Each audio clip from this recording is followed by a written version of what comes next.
네, YTN 라디오 생생경제 함께하고 계시는 지금 시각 3시 36분 17초 막 지나고 있습니다. 이번 주 경제 뉴스 가운데 중요한 뉴스들을 골라 그 안에 숫자를 풀어서 맥을 짚어드리는 시간입니다. 권혁중 경제평론가와 함께할게요. 평론가님 안녕하세요. 네, 안녕하십니까. 지난주에 저희가 반려인 이야기를 하면서 숫자를 1,448만 명을 꼽았습니다. 네네. 오늘 첫 번째 숫자는 그것보다 더 많네요. 네. 4,700만 명. 맞습니다. 우리나라 인구가 5천만 명 아닌가요? 원천 5천 한 200만 명 정도 되죠. 지금 현재. 그러면 비율이 상당히 높은 건데. 맞습니다. 네. 아마 여러분 공감하실 텐데요. 국민 메신저 앱이죠. 그 카카오톡의 사용자 수. 이해가 되네요. 네, 4,700만 명 정도가 사실 뭐 숫자는 각각 다양한데 현재 추세로는 한 4,700만 명 정도 예상을 하고 있고요. 네. 카카오페이 또 많이 쓰시잖아요. 카카오페이도 가입자 수가 3,700만 명을 넘어섰습니다. 근데 이게 특별한 의미가 좀 있는데요. 네. 그러다 보니까 그 카카오가 워낙 이렇게 잘 나가다 보니까 시가총액, 한마디로 주식시장의 시가총액이 우리가 보통 3위를 기록을 하고 있거든요. 오늘 지금 현재 장으로도 지금 제가 이 방송 들어오기 전에 봤는데 현재 카카오의 시가총액이 한 64조 한 1,478억 원. 네이버가 63조 6,520억 원. 와. 그러니까 시가총액 3위를 쟁탈했다라는 의미인데 네. 사실 만약 청취자분께서 그게 큰 의미가 있나라고 보실 텐데요. 사실 시장에선 되게 큰 의미를 두고 있습니다. 왜 그러냐면 네.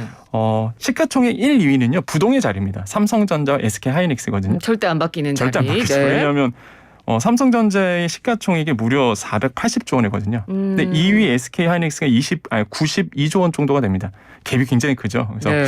부동의 1, 2위인데 근데 3위의 싸움을 두고 사실 뭐 많은 기업들이 엎치락뒤치락 하고 있어요. 그래서 뭐 예를 들어서 작년 하반기 같은 경우는 LG화학이 3위였다가 또 언제는 또 삼성 바이오로직스였다가 그 의미가 뭐냐면 현재 지금 우리 시장을 이끌고 있는 우리나라의 경제를 좀 트렌드하게 이끌고 있는 기업이 과연 어떤 기업이냐 봤을 때 시가총액 3위 기업을 보면 딱 알 수 있거든요. 그렇군요. 그러니까 지금 네이버와 카카오가 엎치락뒤치락 하고 있는 거 보면은 네. 확실히 IT 쪽이 계속적으로 이번 연도에 우리나라 시장을 주도적으로 이끌어갈 시장 섹터다. 이런 걸 좀 우리가 힌트를 알 수가 있는 것이죠. 예. 그래서 시가총액 나와서 좀 말씀을 드리는데 네. 좀 조사를 해봤어요. 그래서 코로나19 팬데믹이 있었잖아요. 지금 네. 이런 지속되는 동안 전 세계적으로 시가총액이 가장 많이 오른 기업이 뭘까라고 봤더니 네. 역시나 1위가 애플이었습니다. 그러니까 2위가 보면 이제 알파벳이라고 그러니까 모기업이죠. 한마디로 구글의 모기업입니다. 그래서 알파벳 아마 한마디로 구글이라고 보시면 되겠고요. 네. 아마존 MS 쭉 가다가 삼성전자가 이 팬데믹 기간 동안 코로나19 팬데믹 기간 동안 10위 정도 그러니까 한마디로 시가총액이 많이 늘었던 글로벌 기업. 근데 또한 업체가 또 뛰어요. 유럽에서는 네. 우리가 루이비통 모의 헤네시라고 그러죠. 그러니까 루이비통 그룹 유럽에서는 1위를 했습니다. 시가총액 1위. 그 뜻은 뭐냐면 지금 현재 잘 나가고 있다는 얘기거든요. 네. 그러니까 참 아이러닉하죠. 그러네요. 네, 코로나19에서 다들 힘들어하시는 분도 계시지만은 이렇게 큰 명품 회사가 오히려 이러한 그 코로나 팬데믹 시장에서는 더 잘 나갔던, 네. 잘 나가고 있는. 그래서 참 아이러닉한 시장이 바로 지금의 이제는 코로나 시대의 경제다라고 생각을 해봅니다. 네. 그러니까 이 코로나19 시대에 이제 뭐 우리나라도 그렇고 지금 글로벌 기업의 시총 증가액이 얼마나 이제 늘었는지 그 부분에 대한 순위도 이야기를 해주셨는데 다시 카카오 얘기로 돌아가 봐서 네네. 사실 뭐 카카오톡을 안 쓰시는 분들은 거의 없다 싶을 정도로 네, 휴대전화를 쓰신다면 네네. 뭐 국민 메신저로 이미 카카오가 자리 잡은 건 다들 알고 있는데 가치가 더 앞으로 오르게 될까요?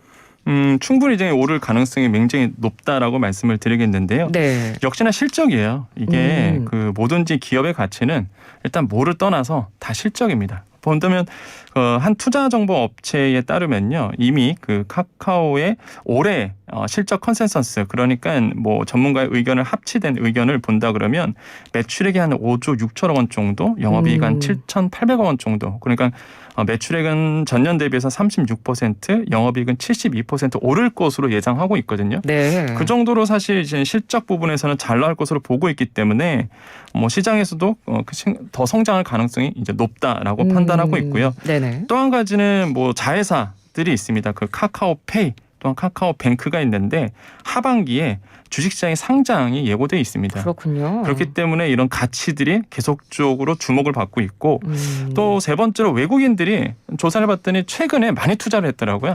지금 한 달 동안 봤더니 순매수 금액 1위를 봤더니 카카오였습니다. 한 네. 5,200원 정도 투자하고 있거든요. 네. 그래서 외국인들이 먼저 조금 가치를 알아보고 선투자하고 있는 것이 아닌가라고 봤을 때 제가 봤을 때는 뭐 앞으로 계속 좋은 흐름을 카카오가 이어갈 것이다라고 볼 수가 있겠고 오늘 네. 또 되게 이슈죠. 또 지금 카카오 계속 오르고 있어서 예. 이런 부분 보더라도 투자자들에 대한 굉장한 뭐 관심을 받고 있다 이렇게 생각을 해봅니다. 네, 그러니까요. 뭐 카카오 같은 경우는 저도 이제 기사 검색을 해보니까 네네. 오늘 사야 주가가 제일 낮은 거다.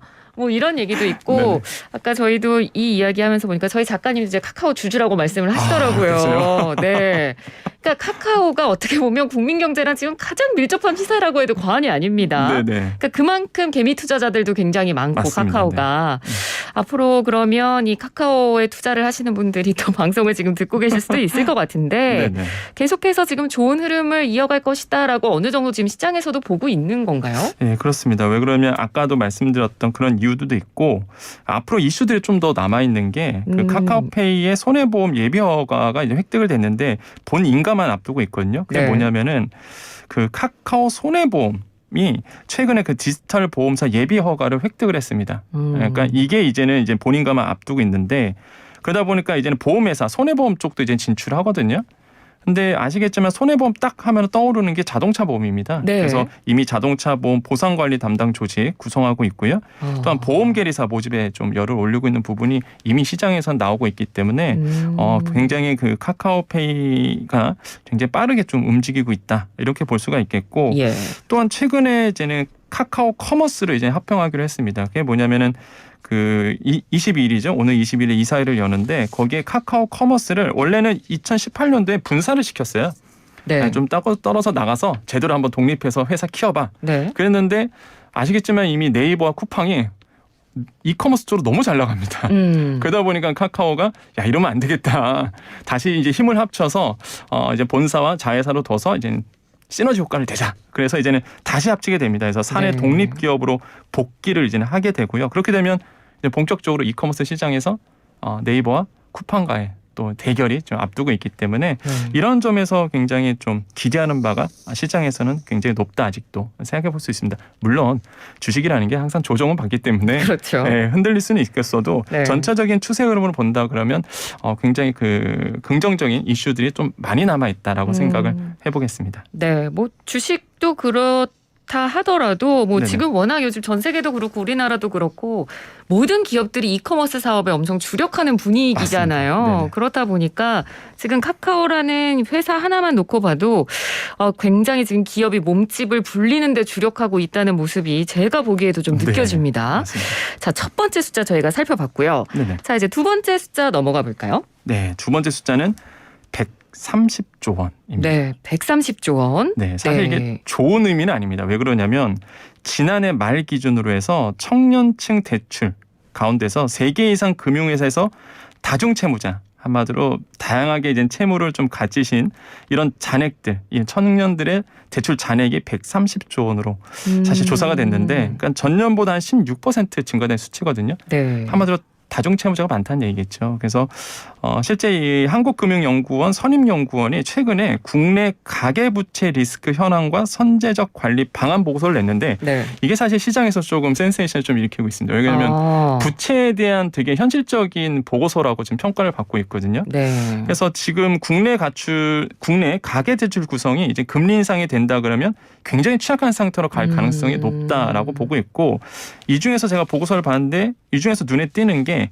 청년층 가계 대출이 이제 가파르게 증가되고 있다라는 부분이거든요. 네. 그래서 뭐 청년층, 그러니까 한마디로 30대 이하 청년층이 차지하는 그 비중이 신규로 대출 받았던 가계 대출 중에서 30대 이하 받으신 분들이 17년도에 49%, 18년도에 51%, 지난해 3분기에는 58%로 이게 매회 꾸준히 늘고 있어요. 그러니까 신규 대출 중에서 젊은 층이 받는 이 비중이.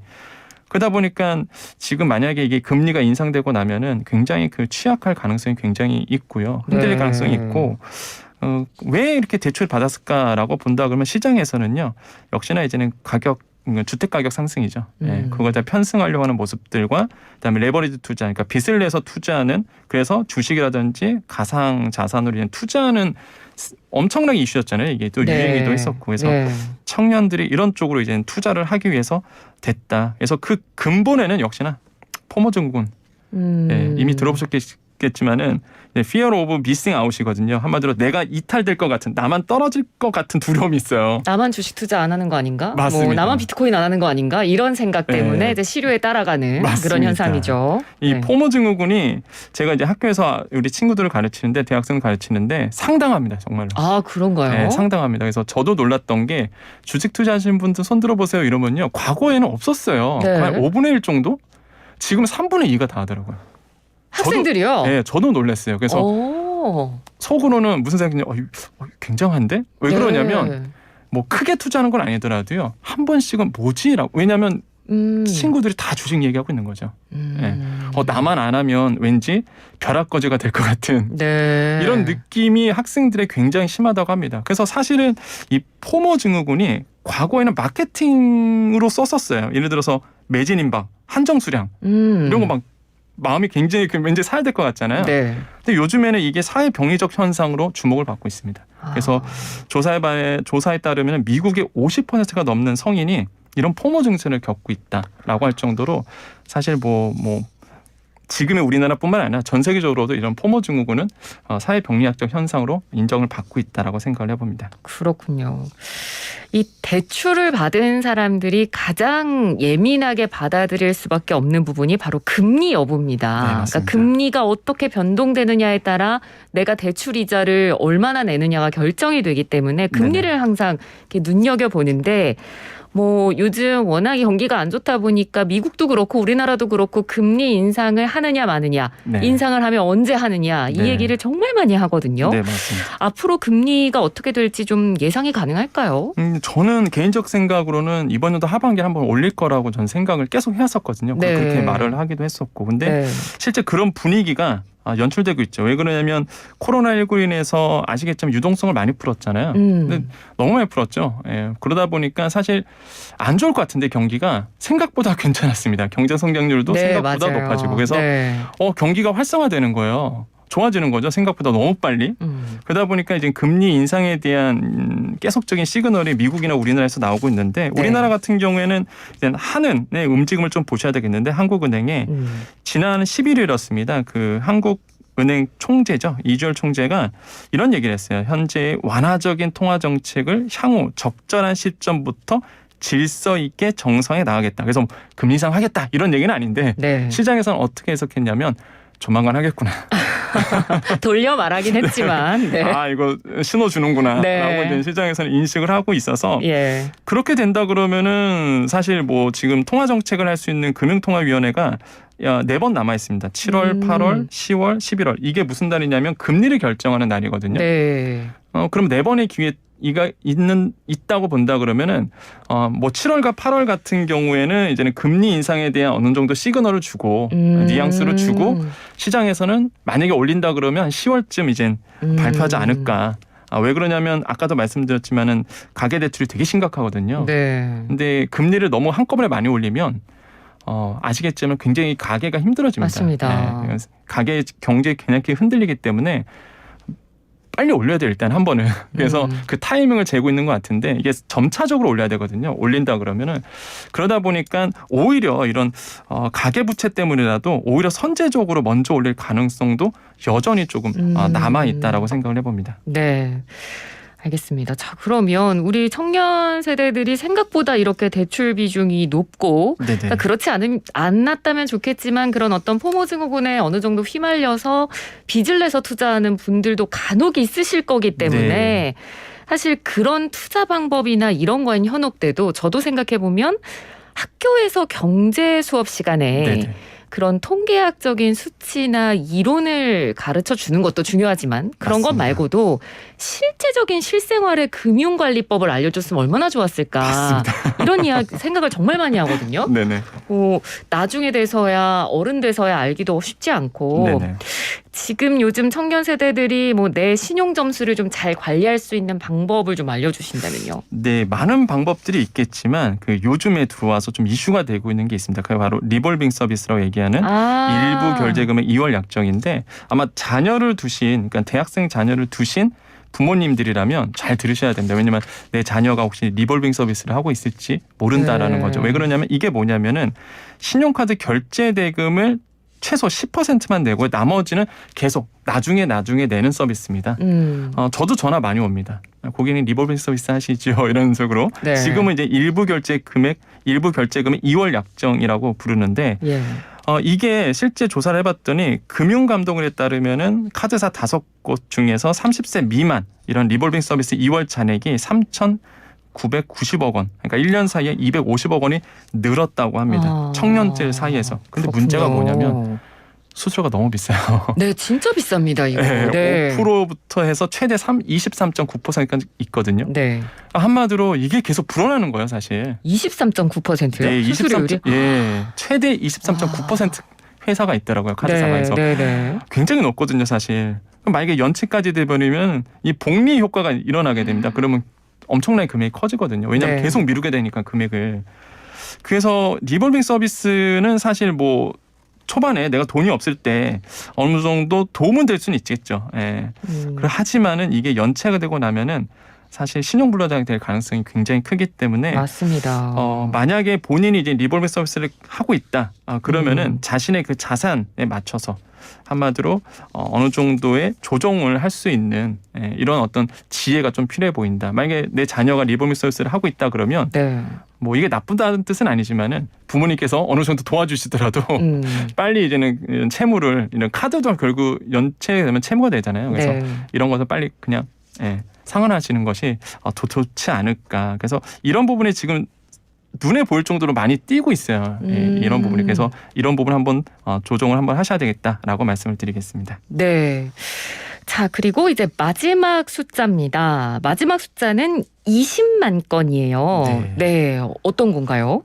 2020년 그러니까 작년 한 해 동안 차고 송금을 발생한 건수라고 합니다. 차고 송금, 그러니까 네. 잘못 돈을 보내는 거죠. 맞습니다. 네. 이게 아마 이 방송 들으신 분들은 아직도 그런 사람이 있어? 그랬을 텐데 본인이 될 수 있거든요. 아니, 공 저도 하나 더 붙일 수도 있고 맞습니다. 공을 덜 붙일 수도 있고 그런 경우가 있겠죠. 있습니다. 네. 정말로 많고 20만 건의 숫자가 정말 많은 거거든요. 그러니까 언제든지 나도 실수를 할 수 있습니다. 근데 문제가 뭐냐면 이거를 돌려받을 수가 굉장히 어려웠어요. 예. 소송을 걸어야 되거든요, 일단. 근데 이거를 이제는 정부가 다음 달부터 이런 차고 송금에 대해서 되돌려받을 수 있는 제도를 시행하기로 했습니다. 그래서 네. 이게 차고 송금을 예금보험공사를 도움을 통해서 이거 받을 수 있도록 했는데 시행일은 7월 6일부터 그러니까 다음 달 6일부터 진행이 되고요. 네. 만약에 내가 돈을 잘못 보냈다 그러면은 1년 이내에 예금보험공사에서 반환 요구 신청을 하시면 이제 도움을 좀 받을 수 있습니다. 어떤 사람이 신청할 수 있는 건가요? 그러면 다 되는 건 아닐 거잖아요. 그렇습니다. 일단은 차고 송금이 발생했다. 그러면 먼저 금융사를 통해서 자진 반환 요청을 신청하고요. 만약에 안 된다. 그러면은 이제 예보를 통한 금방 말씀드렸던 반환 신청을 할 수가 있겠는데 금융사 계좌 그러니까 은행 대 은행 가능하고요. 그다음에 토스라든지 카카오페이라든지 네이버페이 이런 간편 송금업자에서 선불전자 지급수단을 통해서 보냈던 것도 가능합니다. 근데 뉴스에서 이제 보도되는 거에서 뭐 토스나 카카오페이는 안 된다더라. 그 뜻은 뭐냐면 많은 분들 오해하시는데 계정으로 송금하신 분들이 있어요. 네. 그러니까 통장 번호가 아니라 예를 들어서 연락처 송금 같은 거. 그런 아이디 거. 송금이라는 네네네. 그런 기능도 있죠. 네, 그래서 인터넷 회원간 뱅킹 중에. 송금이라든지 네. 이런 거는 안 됩니다. 왜냐하면 수취인의 개인 정보를 알 수가 없기 때문에 이런 송금에서 차고 송금이 일어났다? 이거는 안 된다는 거죠. 네. 요거는 안 되고 그다음에 또 보면은 이제 이미 이런 채권에 대해서 소송을 진행 중인 거는 당연히 해당 사항이 없고요. 네. 뭐 수취인이 사망한 경우도 해당 사항이 없습니다. 그래서 이런 거를 제외하고 나면 대부분의 이제 차고 송금은 가능하다라고 좀 말씀을 드리겠습니다. 네, 알겠습니다. 오늘 말씀 여기까지 듣겠습니다. 고맙습니다. 네, 감사합니다. 네, 지금까지 숫자로 보는 경제 권혁중 평론가였습니다.